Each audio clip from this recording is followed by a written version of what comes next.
Sur le site de Koletam, dans le vaste village de Bankolo, ce sont de hautes herbes qui nous accueillent, dans un décor qui rappelle les tristes événements du 8 octobre 2023. L'état de délabrement des maisons déguerpies il y a un an montre que personne n'a pu rôder dans le secteur depuis lors. Même cet immeuble situé en contrebas du lac de la mort n'a plus vu l'ombre de son propriétaire, qui disait pourtant détenir des documents lui permettant de se maintenir sur les lieux.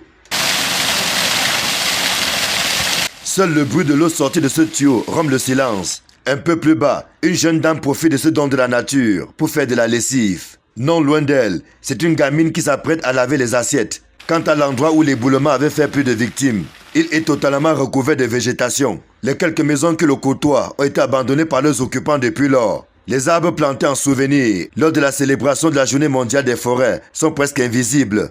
Quant à la retenue d'eau qui avait été transformée en lac artificiel avant l'accident malheureux, il n'en reste plus rien. Juste de douloureux souvenirs que certains passants ne cessent de ressasser. C'est vrai que ça nous fait peur, mais là où tu pars, il y a toujours la mort. Mais on passe, des fois ça nous dit quelque chose, ça nous fait peur.